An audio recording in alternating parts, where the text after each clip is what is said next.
No, we don't have any injury updates right now on any of the guys, and today was a skate with some of the players skated today and some of the players didn't skate, so it was a little bit of a maintenance day and also a workout day for those guys. We had a meeting this morning, and then about a core group of the guys did skate. Did you sleep better the last 2 nights? Wow, I think during the month of March, it was a busy schedule, I think, for everybody. The players will admit that.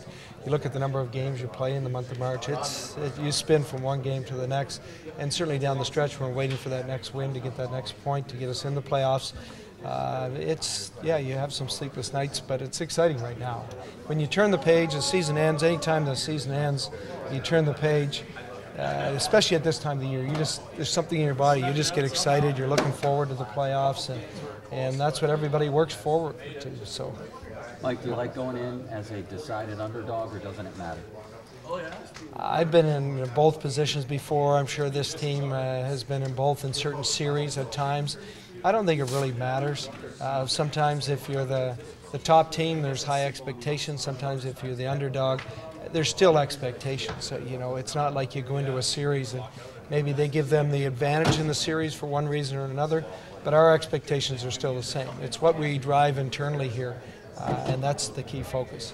Mike, what will getting the sixth defenseman allow you to do that maybe you haven't been able to do the last couple of weeks? Well, it'll allow us for our defense to get up and involved in the rush a little bit more.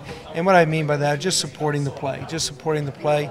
And we really had to manage our minutes as far as shift length. And it was good for our defense because you look at the guys and how they played in those moments when we had to go with 5 defense. And boy, we saw some really good things. And we talked about that heading into the Buffalo game, how our defense has really risen up and taken advantage of an opportunity, taken advantage of more minutes, and they've delivered. Mike, does one of your young defensemen have a leg up on the others, including Chorny, among the guys you called up from Wilkes-Barre? Well, Chorns, just to speak on Chorns right now, is that he's come in, hadn't got a lot of time. He had a brief stint in December when he came in and played for us. And at that time he was sent back because we really didn't need any extra help after those 2 days. And then all of a sudden he comes in now in a situation where he gets an opportunity, and you see that happen. He's a veteran guy. He was poised during these moments here in the last week. So I would say right now what he's done in the last 2 weeks has been really good, and we're impressed by what he's done, and he probably does have a leg up on some of the other guys right now. Taylor, by his own estimation, played about 50 games with Brian Dumoulin and Wilkes. Yeah. Is that something you would consider when sorting out your deep pairings? It's something we've talked about for sure, that if we get to a point there where both Dumoulin and Chorny are in the line, they have played a lot together. They know each other really well, and Dumo's had more experience with our team this year than Chorns has had, but Chorns has had more recent experience with our group. Like, with as good of a 5-on-5 team as the Rangers are, does that lump the importance on special teams in this series? Well, I think there's always importance on special teams, but you see the one thing is to have the extra advantage, I believe. If you can get 1 or 2 extra power plays a game, that's important. And then obviously how you execute in those moments is obviously really important as well. But special teams are key, especially as you mentioned. When you look at the Rangers 5-on-5, they're a solid team. Mike, what do you know about that series, the Pens and Rangers last year? Well, I watched it from the outside, and as you know, Jacques Martin does some pre-scouts for us, and so he was there in the series last year. So we sat down with Jacques and went through the series just from his perspective, from a coaching perspective. But I watched it from the outside. We took a look at some of the games from last year. It's probably a little bit more relevant what's happened this year, and we take a look at our games. We had the 4 games, 2 went into overtime.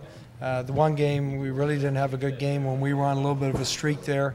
We went into New York and they beat us 5-0. We were streaking, they were streaking the other way, and they came in and sent a message right there.